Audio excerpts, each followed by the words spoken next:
हाँ जी, तो देखो आज अपन एक चैप्टर स्टार्ट करने जा रहे हैं, base erosion and profit shifting, जिसका शॉर्ट फॉर्म क्या है, बेप्स। ऑल ओवर वर्ल्ड सारी की सारी कंट्रीज जो हैं क्या करती हैं, टैक्स इविजन से परेशान है। सारी की सारी कंट्रीज की जो गवर्नमेंट अथॉरिटीज है, इनकम टैक्स अथॉरिटीज हैं, सबकी सब परेशान है, क्योंकि ऑल ओवर वर्ल्ड क्या है, टैक्स इविजन है। अच्छा, कोई भी कंट्री ऐसी नहीं है जो ईमानदार हो। सारी कंट्री के जो सिटीजन है वो चाहते हैं कि भाई उनका टैक्स कम से कम निकले। राइट। अच्छा, बेप्स का मतलब क्या होता है? बेप्स का मतलब होता है tax planning strategies. Tax planning strategies जो क्या करती है, एक्सप्लॉइट करती है। अच्छा, gaps and mismatches in the tax rules. भाई सीधी सी बात यह है कि जो ऑल ओवर वर्ल्ड में कंट्रीज हैं, सारे के सारी कंट्रीज के जो टैक्स रूल्स हैं वो क्या है, डिफरेंट है। इंडिया में जो है इनकम टैक्स लॉ चलता है, इसी तरह से डिफरेंट कंट्रीज में अलग अलग तरीके के जो है क्या बने हुए हैं, इनकम टैक्स लॉज बने हुए हैं।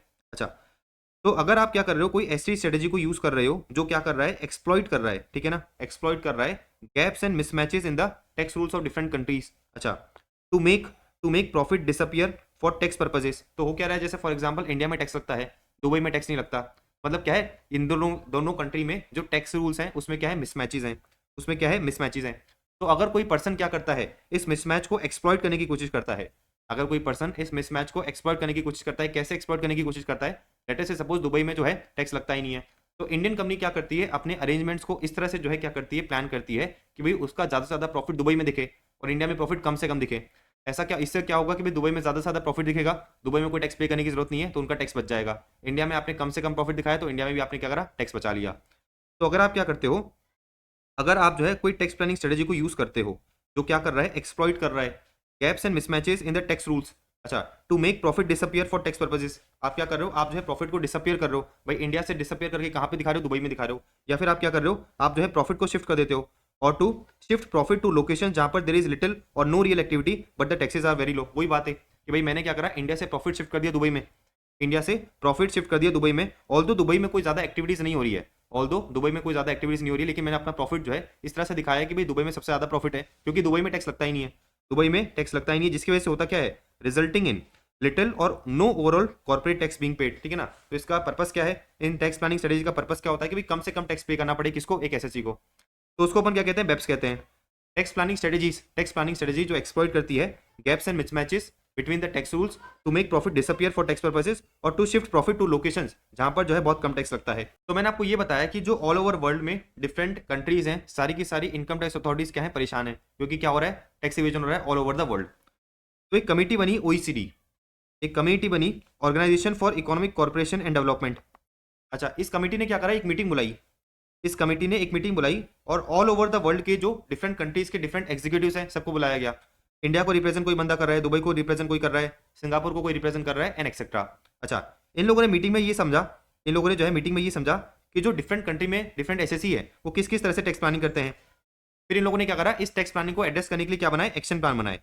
तो इन लोगों ने क्या करा, वेब्स को बेसिकली एड्रेस करने के लिए, वेब्स बोले तो टैक्स प्लानिंग स्ट्रेटेजीज को एड्रेस करने के लिए इन लोगों ने वेरियस एक्शन प्लान बनाए। और ये कहा कि भाई ऑल ओवर द वर्ल्ड में जितनी भी इनकम टैक्स अथॉरिटीज है वो क्या करेगी, इस एक्शन प्लान को फॉलो करेगी, सो दैट इनकी जो ये टैक्स प्लानिंग स्ट्रेटेजीज है इनको क्या करा जाए, नलीफाई करा जाए। तो बेसिकली ओईसीडी ने क्या करा, 15 एक्शन प्लान को क्या करा, ओईसीडी ने जो है बेसिकली 15 एक्शन प्लान रिकमेंड करे टू एड्रेस वेब्स। तो अपन क्या करेंगे, एक एक करके इन एक्शन प्लान को पढ़ेंगे। देखो, पहला एक्शन प्लान पढ़ते हैं अपन, एक्शन प्लान 4। अच्छा, समझो क्या दे रखा है, इन लोगों ने ये देखा कि भाई लेटर से सपोज इंडिया में एक कंपनी है और एक जो है दुबई में कंपनी है। इंडिया में एक कंपनी है आरजी लिमिटेड, ठीक है ना, और दुबई में एक कंपनी है basically AB limited. AB limited क्या है, होल्डिंग कंपनी है, आरजी लिमिटेड क्या है, सब्सिडी कंपनी है। अच्छा, इन लोगों ने ये देखा कि भाई ये जो क्या होती हैं, एसोसिएटेड एंटरप्राइज होती हैं, ये जो एसोसिएटेड एंटरप्राइज होती हैं ये क्या करती हैं, जिस कंट्री में ज़्यादा टैक्स लगता है, जिस कंट्री में ज़्यादा टैक्स लगता है उस कंट्री में टैक्स कम करने के लिए ये लोग क्या कर देते हैं, बेसिकली लोन के वेरियस वेरियस लोन के अरेंजमेंट्स करते हैं। तो फॉर एग्जाम्पल इनको पता है कि भाई इंडिया में जो है क्या होता है, इंडिया में ज़्यादा टैक्स लगता है, तो इन लोगों ने क्या करा, दुबई वाली जो होल्डिंग कंपनी है उससे अच्छा खासा लोन लिया। क्या करा, अच्छा खासा लोन लिया। अब सीधी सी बात है, लोन लिया तो इंटरेस्ट पेमेंट होगा, लोन लिया तो क्या होगा, इंटरेस्ट पेमेंट होगा। तो बेसिकली ये जो इंडिया वाली कंपनी है, ये जो आरजे लिमिटेड है, ये क्या करती थी, ये जो है बेसिकली मोटा मोटा इंटरेस्ट का खर्चा जो है अपने पीएनएल में बुक करती थी, जिसकी वजह से इनका प्रॉफिट कम हो जाता था और इंडिया में कम टैक्स पे करना पड़ता था। तो उन लोगों ने ये चीज़ देखी कि भाई ये जो एसोसिएटेड एंटरप्राइज होती है क्या करती है, लोन अरेंजमेंट्स करके हाई टैक्स जुरिस्डिक्शन में अपना टैक्स क्या कर लेती है, कम कर लेती है, due to claiming of interest expenditure. Right. तो इन लोगों ने ये चीज़ को समझी, तो उसके लिए जो है एक्शन प्लान 4 लाया गया। एक्शन प्लान 4 क्या करता है, एक्शन प्लान 4 को जो है बेसिकली एड्रेस करता है क्या, इंटरेस्ट, एक्सेसिव इंटरेस्ट डिडक्शन को। पढ़ो भाई, to avoid excessive payment of interest to related parties located in the other jurisdictions. ठीक है ना। तो एक्शन प्लान 4 क्या करता है, एक्शन प्लान 4 जो है इस एक्सेसिव इंटरेस्ट पेमेंट को एड्रेस करता है। तो इंडिया ने क्या करा, इस एक्शन प्लान को 4 को, इस एक्शन प्लान को फॉलो करते हुए इंडिया में जो है एक सेक्शन इंट्रोड्यूस हुआ 94B, जो मैंने आपको पढ़ा रखा है। ठीक है ना। तो इंडिया ने क्या करा, इस एक्शन प्लान 4 को समझा और बोला कि भाई देखो ये अच्छी बात है, एक्शन प्लान 4 सही रिकमेंडेशन दे रहा है। तो इंडिया में क्या हुआ, इंडिया के जो इनकम टैक्स लॉ है वहां पर जो है एक सेक्शन 94B लाया गया। और सेक्शन 94B मैंने आपको ट्रांसफर प्राइसिंग में पढ़ाया था कि भाई अगर आप क्या करते हो, अगर आप जो है बेसिकली अपनी एनआर एसोसिएट एंटरप्राइज को इंटरेस्ट का पेमेंट करते हो तो क्या होगा, 30% ऑफ एबिटा पे रेस्ट्रिक्ट कर दिया जाएगा। क्या होगा, 30% ऑफ एबिटा, 30% ऑफ एबिटा पे क्या कर दिया जाएगा, रेस्ट्रिक्ट कर दिया जाएगा। अब इसकी वजह से क्या होगा, इसकी वजह से जो है आप इंडिया में टैक्स को इवेट नहीं कर पाओगे। तो लॉजिकली बात समझ में आ गई। तो एक्शन प्लान 4 क्या करता है, action plan 4 basically excessive interest payment को एड्रेस करता है। और एक्शन प्लान को फॉलो करते हुए इंडिया में क्या हुआ, एक्शन प्लान फॉलो करते हुए, एक्शन प्लान 4 को फॉलो करते हुए इंडिया में जो है बेसिकली सेक्शन 94B इंट्रोड्यूस करा गया। डन। अब बात करते हैं अपन एक्शन प्लान की 13 की। एक्शन प्लान 13 की अपन बात करते हैं। एक्शन प्लान 13 क्या बोलता है, एक्शन प्लान 13 ये बोलता है कि भाई डिफरेंट कंट्रीज है, जो डिफरेंट कंट्रीज है वो क्या करेगी, अपने अपने इनकम टैक्स लॉ में ट्रांसफर प्राइसिंग के डॉक्यूमेंटेशन को मैंडेटरी करवाएगी। तो देखो क्या दे रखा है, ओईसीडी ने क्या रिकमेंड करा, ओईसीडी ने रिकमेंड करा कि भाई सारी कंट्रीज क्या करेगी, स्टैंडर्डाइज्ड अप्रोच को फॉलो करेगी फॉर ट्रांसफर प्राइसिंग डॉक्यूमेंटेशन। एक होगा मास्टर फाइल, एक होगा लोकल फाइल और एक होगा सीबीसी रिपोर्ट। ये मैंने आपको ट्रांसफर प्राइसिंग चैप्टर में बता दिया था। ठीक है ना। तो एक्शन प्लान 13 ने ये कहा कि भाई जो भी कंट्रीज है वहां पर जो भी कंपनीज है वो क्या कर रही है, इंटरनेशनल ट्रांजेक्शन कर रही है, तो उनसे आप क्या करो, ट्रांसफर प्राइसिंग डॉक्यूमेंटेशन मेंटेन कराओ। तो इंडिया में बेसिकली क्या होता है, मास्टर फाइल होता है, लोकल फाइल होता है एंड सीबीसी रिपोर्ट की डॉक्यूमेंट अपन क्या करते हैं, मेंटेन करवाते हैं एसएससी से।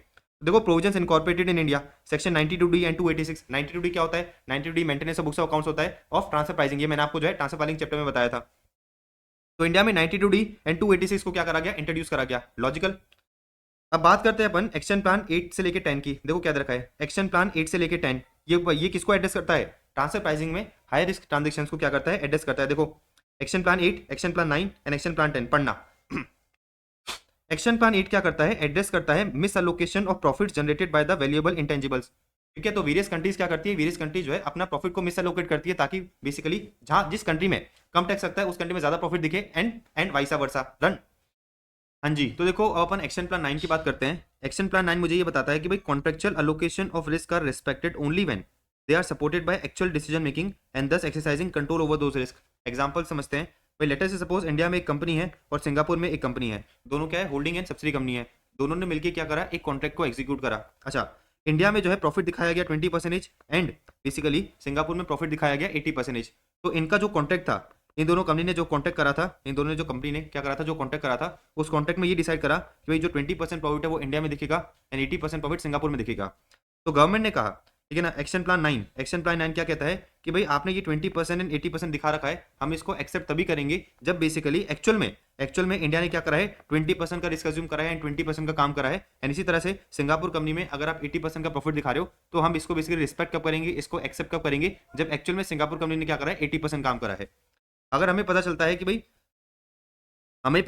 कि भाई 50% काम जो है इंडिया वाली कंपनी ने करा है एंड 50% काम सिंगापुर वाली कंपनी ने करा है, तो अकॉर्डिंगली हम क्या करेंगे, प्रॉफिट को रीलोकेट कर देंगे। डन है। तो ये हो गया एक्शन प्लान 9। एक्शन प्लान 10 देखो क्या दे रखा है।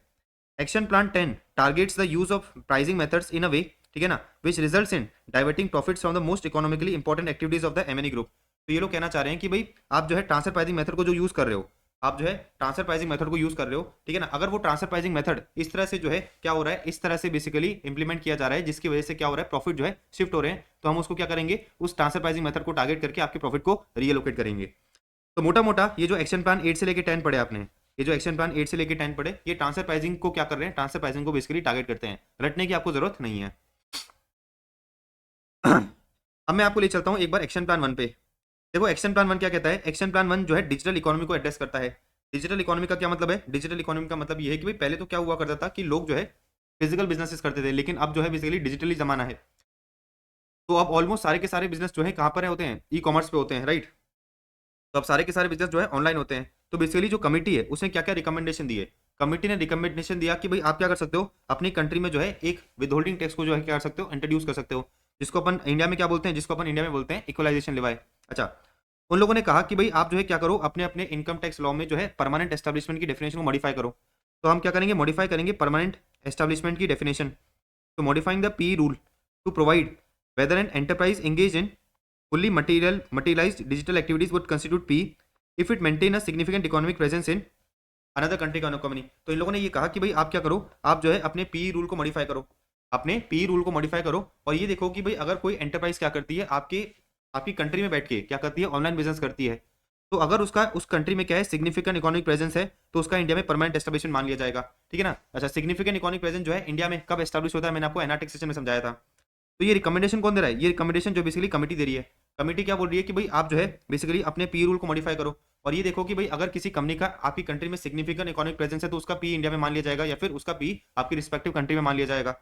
इस कमेटी ने रिकमेंडेशन दिया, इस कमेटी ने रिकमेंडेशन दिया कि भाई जो आपका ऑनलाइन ट्रांजेक्शन होते हैं उस पर आप क्या कर सकते हो, फाइनल विदहोल्डिंग टैक्स को इंपोज कर सकते हो, इंडिया में जैसे अपन क्या करते हैं, इक्वलाइजेशन लिवाई को इंपोज करते हैं। अच्छा, एक और कमेटी ने क्या रिकमेंडेशन दिया कि भाई virtual fix place of business का जो है कॉन्सेप्ट लेके आओ। So virtual fix place of business, ठीक है ना।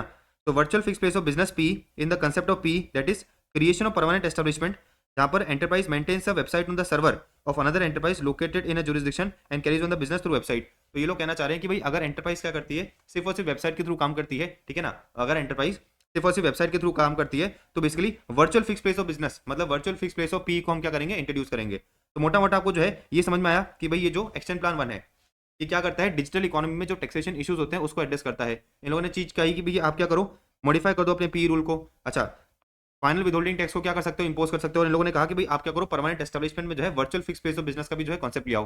तो इंडिया में कौन कौन से प्रोविजंस ऐड करे गए हैं, तो provisions added in the income tax law, भाई कॉन्सेप्ट ऑफ ईएल, इंडिया ने क्या करा, अपने इनकम टैक्स एक्ट में जो है इक्वलाइजेशन लेवल का कंसेप्ट इंट्रोड्यूस करा, और सिग्निफिकेंट इकोनॉमिक प्रेजेंस का कंट्रोल, सिग्निफिकेंट इकोनॉमिक प्रेजेंस का क्या करा, कंसेप्ट इंट्रोड्यूस करा। अच्छा, सिग्निफिकेंट इकोनॉमिक प्रेजेंस कब एस्टैब्लिश होता है, मैंने आपको कहां समझाया था, एनआर टैक्सेशन में समझाया था। तो अगर किसी कंपनी का इंडिया के अंदर क्या है, सिग्निफिकेंट इकोनॉमिक प्रेजेंस है, तो उसका इंडिया के अंदर क्या मान लिया जाता है, परमानेंट एस्टैब्लिशमेंट मान लिया जाता है, राइट। तो ये तो था एक्शन प्लान 1, ये तो था बेसिकली एक्शन प्लान 1। अच्छा, 2 और 3 अपन लास्ट में करेंगे, 2 और 3 जो है अपन लास्ट में करेंगे। अब एक्शन प्लान 7 पे आओ, देखो क्या दे रखा है। एक्शन प्लान 7, भाई prevent the artificial avoidance of P status.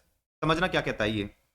मैंने आपको बताया था कि भाई अगर इंडिया ने क्या कर रखा है, किसी कंट्री के साथ डीटीडब्ल्यू कर रखा है, अगर इंडिया ने क्या कर रखा है, किसी कंट्री के साथ डीटीडब्ल्यू कर रखा है, तो उस केस में कोई नॉन रेसिडेंट है, कोई नॉन रेसिडेंट है, उसकी इंडिया में बिजनेस इनकम टैक्सेबल कब होती है, जब उसका इंडिया के अंदर क्या है, जब उसका इंडिया के अंदर परमानेंट एस्टेब्लिशमेंट है। अगर उसका इंडिया के अंदर परमानेंट एस्टेब्लिशमेंट नहीं है, तो उस केस में एनआर की जो बिजनेस इनकम है इंडिया में टैक्सेबल नहीं होगी। बहुत बार रिपीट कर करके मैंने जो है ये चीज समझाई थी आपको। अच्छा, तो मोटा मोटा ये जो एनआर है, ये जो एनआर है इसका मुझे चेक करना है, इसका मुझे चेक करना है कि भाई इंडिया के अंदर परमानेंट एस्टेब्लिशमेंट है कि नहीं है। अच्छा, इस एनआर ने क्या करा, इस एनआर ने स्मार्टनेस करी, इस एनआर ने क्या करा, स्मार्टनेस करी, अपनी एक्टिविटीज को जो है क्या करा, फ्रेगमेंट कर दिया। इंडिया में जो अपनी एक्टिविटीज है ना, उसको जो है अलग अलग तरीके से फ्रेगमेंट कर दिया, जिसकी वजह से जो है आपका पी एस्टैब्लिश नहीं हो पा रहा। तो सरकार ने ये कहा कि भाई अगर आप क्या करते हो, पी को अवॉइड करने के लिए, पी को अवॉइड करने के लिए जो है क्या करते हो, फ्रेगमेंटेशन का काम करते हो। तो उस केस में हम क्या करेंगे, जो भी आप इंडिया में एक्टिविटीज कर रहे हो, जो भी आप इंडिया में जो है अलग अलग ऑफिस से एक्टिविटीज कर रहे हो, उन सबको हम एग्रीगेट करेंगे, और एग्रीगेट करके ये देखेंगे कि भाई एक्चुअल में आपका पी इंडिया के अंदर है या नहीं है। Action plan 7 prevents the artificial avoidance of P status. तो देखो क्या रखा है, introduction of anti fragmentation rule. ये कह रहा है कि भाई अगर एनआर क्या करता है, इंडिया में पी से बचने के लिए, एनआर जो है इंडिया में पी से बचने के लिए अलग अलग एक्टिविटीज अलग अलग ऑफिस से करता है, अलग अलग एक्टिविटीज अलग अलग ऑफिस से करता है, तो हम क्या करेंगे, सारी ऑफिस को क्या करेंगे, कंबाइन करेंगे, सारे ऑफिस को जो है कंबाइन करके ये चेक करेंगे कि भाई एनआर का इंडिया के अंदर पी है या नहीं है। तो introduction of anti fragmentation rule to prevent fragmentation of functions which are otherwise a whole activity to avail the benefit of exemption. तो आपने क्या कर रखा है, अपने फंक्शंस को फ्रेगमेंट कर रखा है, मतलब तोड़ रखा है, टुकड़ों में कर रखा है। तो एनआर ने क्या करा है, अपने जो भी फंक्शंस थे उसको जो है फ्रेगमेंट कर दिया, मतलब टुकड़ों में तोड़ दिया। तो अगर मैं इस सेपरेट को देखता हूं तो ये सेपरेट पी नहीं है, इस सेपरेट को देखता हूं तो ये सेपरेट पी नहीं है, लेकिन अगर मैं इन सबको जो है क्या करता हूं, ऐड कर देता हूं, इन सबको जो है कंबाइनली देखता हूं, तो मुझे समझ में आता है कि भाई इंडिया में एनआर का क्या है, परमानेंट एस्टैब्लिशमेंट है। तो एक्शन प्लान 7 ये कहता है कि भाई अगर किसी पर्सन ने क्या कर रखा है, दूसरी कंट्री में फ्रेगमेंट कर रखी है अपने फंक्शंस को, तो हम क्या करते हैं, हम जो है एंटी फ्रेगमेंटेशन को रूल को क्या करते हैं, इंट्रोड्यूस करते हैं। एंटी फ्रेगमेंटेशन रूल मुझे ये बताता है कि भाई एनआर जो है इंडिया में जो भी क्या कर रहा है, डिफरेंट फंक्शंस कर रहा है, उन सबको अपन एग्रीगेट करेंगे, उन सबको अपन एग्रीगेट करके देखेंगे कि भाई उसका इंडिया के अंदर पी है या नहीं है। डन। तो ये तो हो गया अपना action plan number 7। Action plan 7 हो गया, ठीक है ना, 8 9 10 हो गया। अब आ जाते हैं एक्शन प्लान 11 पे। एक्शन प्लान 11 से मेजरिंग एंड मॉनिटरिंग बेप्स। तो 6 indicators of BEPS, 6 indicators of BEPS activity R S follows. तो एक कंट्री में टैक्स प्लानिंग स्ट्रेटजी हो रही है कि नहीं हो रही है, उसके क्या क्या इंडिकेटर्स हैं, वो अपने को एक्शन प्लान 11 बताता है। पढ़ो देखो क्या रखा है भाई, profit rate of a multinational company located in a lower tax countries, ठीक है ना, are higher than the group का average worldwide profit rate. तो ये लोग कह रहे हैं कि भाई अगर अगर अगर अगर जिस कंट्री में कम टैक्स लगता है, उस कंट्री में आपके ज्यादा प्रॉफिट दिख रहे हैं, इसका मतलब ये है कि भाई आप क्या करो, बेप्स में एंगेज हो। सीधी सी बात है ना। इन लोगों ने ये कहा कि भाई अगर जिस कंट्री में कम टैक्स लगता है, जिस कंट्री में कम टैक्स लगता है, अगर उस कंट्री में आपके जो है सबसे ज्यादा प्रॉफिट दिख रहे हैं, तो इसका मतलब ये है कि भाई आप जो है बेसिकली टैक्स प्लानिंग स्ट्रेटेजीज में एंगेज हो। अच्छा, foreign direct investment is increasingly concentrated. तो बेसिकली इन लोगों ने कहा कि भाई जो आपका एफडीआई है वो एक ऐसी कंट्री में कंसंट्रेटेड है जहां पर बेसिकली टैक्स वैक्स लगता नहीं है, तो वो भी क्या है, एक इंडिकेटर है बेप्स का। अच्छा, separation of taxable profit from the location of value creating activity is particularly clear with respect to the intangible assets and the phenomena has grown rapidly. तो बेसिकली अगेन वही बात कि भाई आप क्या कर रहे हो, टैक्सेबल प्रॉफिट को सेपरेट करते हो, टैक्सेबल प्रॉफिट को जो है सेपरेट करते हो ऐसी लोकेशन से जहां पर से वो एक्चुअली अराइज करे गए हैं। तो फॉर एग्जांपल इंडिया से सेल्स हुई है, इंडिया में टैक्स लगना चाहिए था, लेकिन आपने जो है कुछ ट्रांजेक्शन करा और ये दिखाया कि भाई आपकी जो सेल्स है वो दुबई से हुई है, तो आपने क्या करा, टैक्सेबल प्रॉफिट को जो है क्या करा, सेपरेट कर दिया, टैक्सेबल प्रॉफिट को सेपरेट कर दिया उस जगह से जहां पर वो एक्चुअल में इनकर हुए थे। अच्छा, फिर देखो क्या रखा है भाई, effective tax rate paid by the large multinational companies entities are estimated to be lower than the similar enterprise with only domestic operations. तो let us say suppose India में एक कंपनी है, इंडिया में एक कंपनी वो क्या करती है, 30% टैक्स पे करती है। इंडिया में एक कंपनी है जो 30% टैक्स पे करती है, एक मल्टीनेशनल कंपनी है अमेजॉन, एक मल्टीनेशनल कंपनी है अमेजॉन। उस कंपनी का अगर मैं जो है क्या करता हूँ, कंप्लीट बोले तो पूरी की पूरी अमेजॉन कंपनी का मैं जो है इफेक्टिव टैक्स रेट देखता हूँ, तो वो निकल के आ रहा है 20%, वो निकल के आ रहा है 20%। इसका मतलब क्या है, इसका मतलब सीधी सी बात है कि भाई अमेजॉन क्या कर रही है, अमेजॉन जो है बेप्स में एंगेज है। तो एक कंट्री इंडिया में बिजनेस कर रही है, एक कंट्री क्या कर रही है, सिर्फ इंडिया में बिजनेस कर रही है, उसको 30% टैक्स पे करना पड़ रहा है। एक अमेजॉन वाली कंपनी है जो मल्टीनेशनल कंपनी है, तो अगर इस अमेजॉन कंपनी का मैं इफेक्टिव टैक्स रेट निकालता हूं तो वो निकल के आ रहा है 20%। इसका मतलब क्या है, इसका मतलब सीधी सी बात ये कि भाई अमेजॉन वाली कंपनी ने क्या करा होगा, अपने अफेयर्स इस तरह से अरेंज करे होंगे कि भाई उसका टैक्स कम हो जाए, उसका टैक्स क्या हो जाए, कम हो जाए, इसलिए उसका जो टैक्स है वो क्या आ रहा है, सिर्फ 20% आ रहा है। तो ये भी क्या है, एक इंडिकेटर है बेप्स का, ये भी जो है बेसिकली एक इंडिकेटर है किसका, बेप्स का। अब आगे बढ़ते हैं अपन, आ जाओ आगे। मुझे दे रखा है कि भाई debt from both the related and third parties is more concentrated in M&E affiliates in high tax countries। तो बेसिकली अगेन वही बात कि भाई जिस कंट्री में ज्यादा टैक्स लगता है उस कंट्री में जो कंपनी सिचुएटेड है उसने क्या कर रखा है, बहुत सारा लोन ले रखा है, तो वो भी क्या है, एक इंडिकेटर है बेप्स का। अच्छा, royalties received by the entities located in the low tax countries accounted for 3% of the total royalties. तो ये लोग कहना चाह रहे हैं कि भाई जो कंपनी को टोटल रॉयल्टी मिलती है, जो कंपनी को टोटल रॉयल्टी मिलती है उसका 3%, उसका जो 3% रॉयल्टी है वो कहां पर कंसंट्रेटेड है, ऐसी कंट्रीज में कंसंट्रेटेड है जहां पर टैक्स लगता ही नहीं है। तो अगेन ये भी क्या है, एक इंडिकेटर है किसका, टैक्स प्लानिंग स्ट्रेटेजीज का, बेप्स का। तो आपको जो ये 6 पॉइंट, आपको जो है ये 6 पॉइंट, ठीक है ना, रटने नहीं है, आपको जो है 6 पॉइंट रटने नहीं है, याद हो जाए तो अच्छी बात है, अदरवाइज गारंटी लेता हूं मैं याद नहीं कर पाओगे आप, इसको भूल जाना, पढ़ के आप भूल जाओ। तो मैं बता रहा हूँ ये जो चैप्टर है, ये जो चैप्टर है शायद आपसे बस एमसीक्यू में टेस्ट कर सकता है, आपसे क्या कर सकता है, एमसीक्यू में टेस्टिंग कर सकता है कि भाई उसने क्या करा, एक केस सिनेरियो दे दिया और वो पूछेगा कि भाई कौन सी एक्शन प्लान से एड्रेस हो रहा है।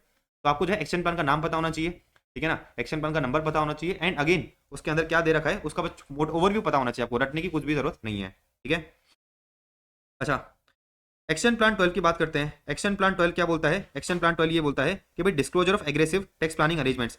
तो इसने क्या कहा, एक्शन प्लान 12 ये कहता है, एक्शन प्लान 12 बोलता है कि सारी की सारी कंट्रीज अपने अपने इनकम टैक्स लॉ में क्या करेगी, अपने अपने इनकम टैक्स लॉ में डिस्क्लोजर की रिक्वायरमेंट्स डालेगी, अलग अलग तरीके के डिस्क्लोजर की रिक्वायरमेंट्स डालेगी। तो फॉर एग्जांपल इंडिया में अगर आप एक एसएससी हो, जब आप अपनी रिटर्न ऑफ इनकम भरते हो ना, तो आपको पता होगा कि भाई अगर आप कंपनी की रिटर्न भर रहे हो, फॉर्म की रिटर्न भर रहे हो, तो बहुत सारे डिस्क्लोजर्स आपको देने पड़ते हैं, ठीक है ना। तो सरकार क्या बोलती है, सरकार क्या बोलती है कि भाई हमें जो है जिस जिस तरह के डिस्क्लोजर्स की रिक्वायरमेंट हो सकती है हम क्या कर देते हैं, वो मैंडेटरी कर देते हैं।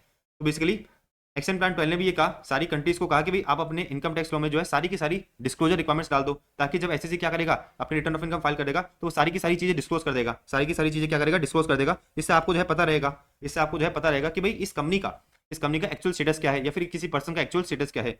तो disclosure of aggressive tax planning arrangement, जैसे इंडिया में अगर आप 3CD की बात करते हो, इंडिया में टैक्स ऑडिट रिपोर्ट देखी थी ना आपने, जिसमें 44 क्लॉजेस थे, तो 44 क्लॉजेस क्या है, डिस्क्लोजर है, 44 क्लॉजेस क्या है, ऐसे ही जो है डिस्क्लोज करता है। तो सरकार ने कहा कि भाई मैंडेटरी डिस्क्लोजर रिक्वायरमेंट्स डाल दो, सारी की सारी कंट्रीज क्या करेगी, अपने अपने इनकम टैक्स लॉ में मैंडेटरी डिस्क्लोजर रिक्वायरमेंट्स डाल देगी।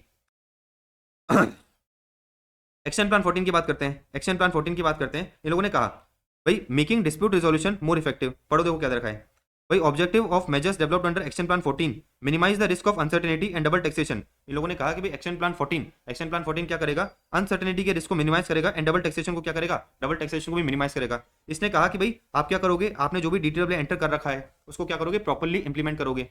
अच्छा, and effective and timely resolution of disputes, ठीक है ना, with respect to their interpretation और application through mutual agreement procedure. ये मैप क्या होता है, ये मैप क्या होता है, मैंने आपको इंटरप्रिटेशन ऑफ टैक्स में बहुत अच्छी तरह समझाया था। तो मोटा मोटा ये एक्शन प्लान 14 कहता है कि जो आपने क्या कर रखा है, किसी दूसरी कंट्री के साथ ट्रीटी कर रखी है, तो आप क्या करोगे, उसको जो है अच्छी तरह फॉलो करोगे, प्रॉपर्ली इंप्लीमेंट करोगे, प्रॉपर्ली क्या करोगे, इंप्लीमेंट करोगे। एंड अगर कोई डिस्प्यूट अराइज होता है तो अपन म्यूचुअल एग्रीमेंट प्रोसीजर के थ्रू उसको क्या करेंगे, म्यूचुअल एग्रीमेंट प्रोसीजर के थ्रू बेसिकली उसको जो है एड्रेस करेंगे। ये हो गया मेरा एक्शन प्लान 14। एक्शन प्लान 15 की बात करते हैं। एक्शन प्लान 15 क्या बोलता है समझना, एक्शन प्लान 15 क्या बोलता है समझना। देखो ये इंडिया है, ठीक है ना, ये चाइना है, ये दुबई है, ये सिंगापुर है, ठीक है ना, और ये लेटर से सपोज क्या है, कोई दूसरी कंट्री का नाम बताओ, लंदन है, ठीक है ना। इंडिया ने क्या कर रखा है, इंडिया ने सारी की सारी कंट्रीज के साथ जो है डीटीडब्ल्यू कर रखा है। इंडिया ने सारी की सारी कंट्रीज के साथ क्या कर रखा है, डीटीडब्ल्यू कर रखा है, अलग अलग डीटीडब्ल्यू हो रखा है। तो इंडिया चाइना का डीटीडब्ल्यू हो रखा है, इंडिया दुबई का डीटीडब्ल्यू हो रखा है, एंड सो ऑन। अच्छा, जो डीटीडब्ल्यू एंटर हुआ, डीटीडब्ल्यू एंटर हो गया, सब कुछ साइन हो गया। अब मुझे क्या करना है, अब मुझे जो है डीटीडब्ल्यू में कुछ नई चीजें ऐड करनी है। डीटीडब्ल्यू के अंदर क्या करना है, मुझे कुछ नई चीजें ऐड करनी है। अब सीधी सी बात ये कि भाई नई चीजें ऐड करने का मतलब क्या है कि भाई अपन को क्या करना पड़ेगा, सारे सारे डीटीडब्ल्यू को वापस बदलना पड़ेगा, सारे के सारे डीटीडब्ल्यू को वापस बदलना पड़ेगा, बहुत सारा लंबा प्रोसीजर होगा। तो सरकार ने क्या कहा, सरकार ने जो है एक बेसिकली एमएलआई बनाया, सरकार ने जो है एक एमएलआई करके अग्रीमेंट बनाया, एमएलआई करके क्या करा, एक अग्रीमेंट बनाया। अच्छा, इस अग्रीमेंट के अंदर क्या होता है कि भाई जो भी हमें डीटीडब्ल्यू के अंदर चेंजेस करने होते हैं, हम इस अग्रीमेंट में लिख लेते हैं, हम इस अग्रीमेंट में लिख लेते हैं कि भाई देखो हमें जो है ये चेंजेस करने हैं डीटीडब्ल्यू में। अच्छा, फिर क्या करेंगे, ये जो पांचों के पांचों नेशंस है ना, ये पांचों के पांचों नेशंस है, वो क्या करेंगे, इस अग्रीमेंट पे साइन कर देंगे, इस अग्रीमेंट पे अपना अपना साइन कर देंगे। इसका मतलब क्या है, इसका मतलब ये है कि भाई ये सारी की सारी कंट्रीज जो है क्या करती हैं, सारी की सारी कंट्रीज जो है अग्री करती है कि ये जो बेसिकली चेंज क्लॉज है वो जो है डीटीडब्ल्यू में क्या हो जाए, ऑटोमेटिकली इनकॉर्पोरेट हो जाए। एमएलआई का मतलब समझ में आ गया आपको, पढ़ो देखो। एमएलआई एक फ्लेक्सिबल इंस्ट्रूमेंट है, एमएलआई एक फ्लेक्सिबल इंस्ट्रूमेंट है जो क्या करता है, मॉडिफाई करता है ट्रीटीज को that are cover tax agreement. Cover tax agreement का मतलब क्या है कि भाई एमएलआई के अंदर जो जो डीटीडब्ल्यू लिखे हुए हैं, भाई एमएलआई में ये लिखा हुआ है कि भाई ये जो चेंज प्रोविजन है ना, ये जो चेंज प्रोविजन है, इंडिया चाइना डीटीडब्ल्यू में आएगा, ठीक है ना, इंडिया दुबई डीटीडब्ल्यू में आएगा, इंडिया सिंगापुर डीटीडब्ल्यू में आएगा, एंड इंडिया लंदन डीटीडब्ल्यू में आएगा। तो जो जो डीटीडब्ल्यू इस एमएलआई से कवर्ड होते हैं उसको अपन क्या कहते हैं, उसको अपन कहते हैं कवर टेक्स एग्रीमेंट। तो एमएलआई के थ्रू हम करते क्या है, एमएलआई के थ्रू बेसिकली जो एग्जिस्टिंग डीटीडब्ल्यू है उसके अंदर कोई नई चीजें ऐड करते हैं या फिर कोई चीजों को चेंज कर देते हैं। तो cover tax agreement, CTA cover tax agreement is an agreement, ठीक है ना, for the awareness of double taxation that is in force between the parties to the MLI and for which both the parties have made a modification that they wish to modify the agreement using the MLI। Logically बात समझ में आ गई। तो MLI basically, MLI जो है एक instrument है जिसकी वजह से अपन क्या करते हैं, कंट्रीज में जो डीटीडब्ल्यू में एंटर हो रखा होता है उसके अंदर कुछ मॉडिफिकेशंस करते हैं। एंड मॉडिफिकेशंस कैसे करते हैं समझ में आ गया ना आपको, मॉडिफिकेशंस कैसे करेंगे आपको समझ में आ गया होगा। अपन ने एक अग्रीमेंट बनाया, अग्रीमेंट में ये लिख दिया कि भाई देखो हमें ये चीजें चेंज करनी है, कौन कौन से डीटीडब्ल्यू कवर होते हैं वो भी हमने लिख दिए, और फिर जो सारी कंट्रीज है वो क्या करेगी, अपना अपना साइन कर देगी। डन।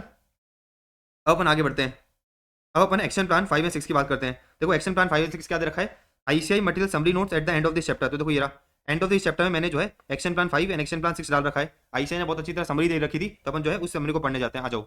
हाँ जी, तो देखो एक्शन प्लान 5 करने से पहले मैं आपको जो है एक्शन प्लान 6 करा देता हूँ।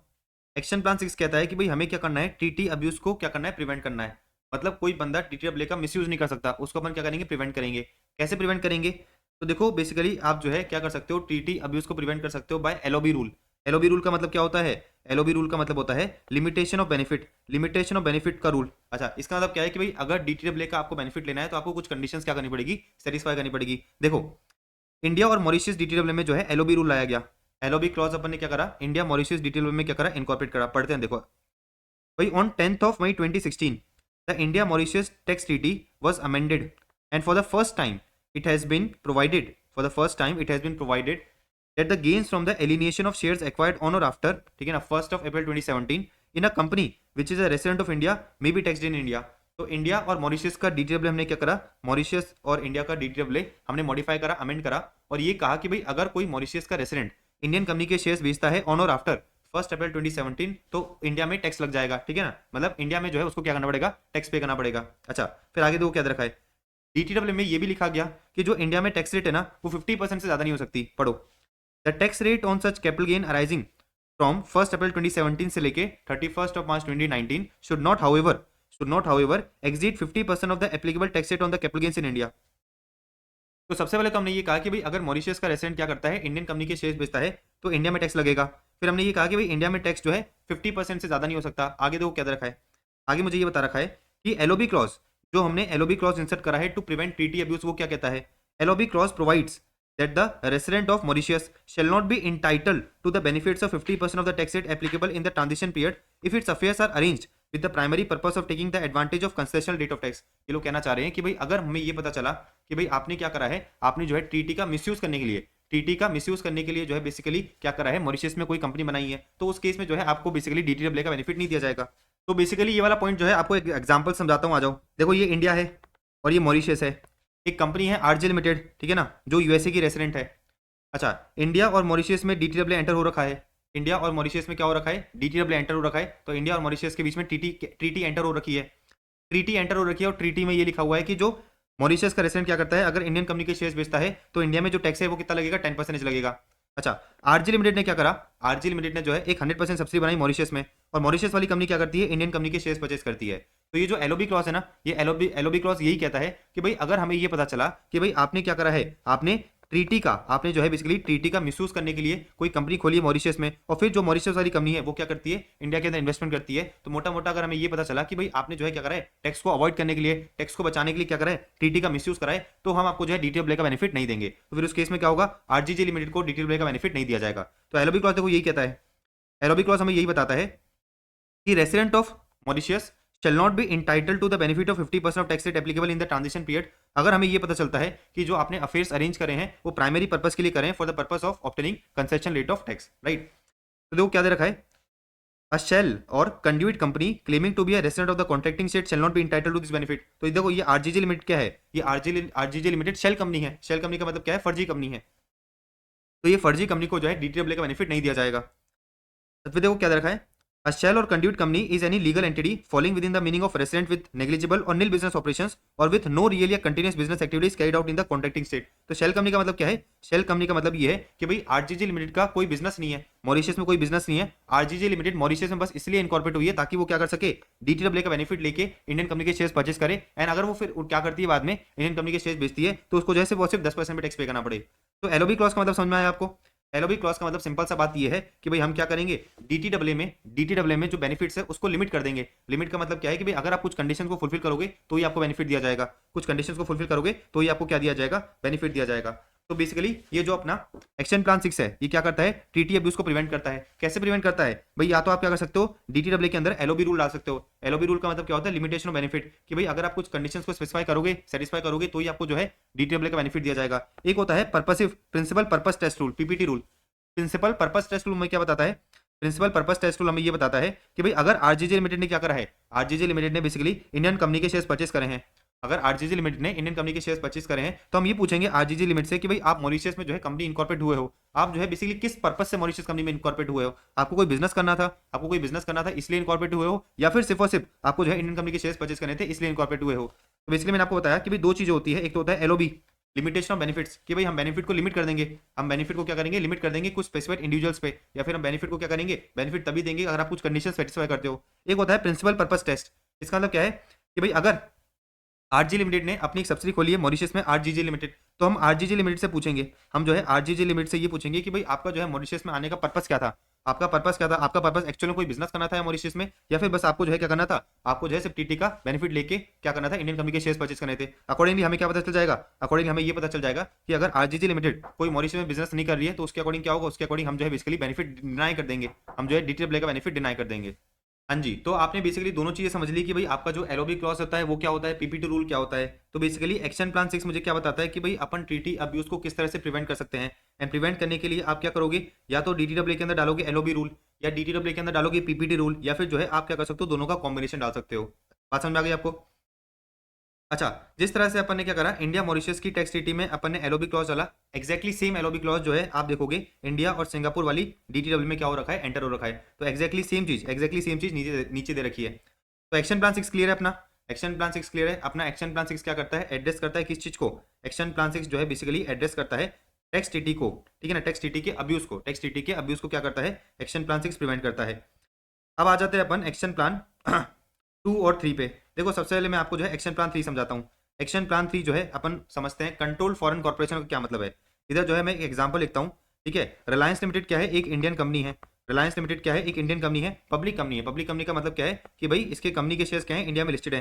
तो मैं लिख देता हूँ कि भाई ये क्या है, एक पब्लिक कंपनी है। रिलायंस लिमिटेड क्या है, एक पब्लिक कंपनी है। इधर लिख लिया मैंने पब्लिक कंपनी। अच्छा, रिलायंस लिमिटेड के पास बहुत सारा पैसा है इन्वेस्टमेंट करने के लिए, और ये इधर मैं बात कर लेता हूँ, ये इंडिया है।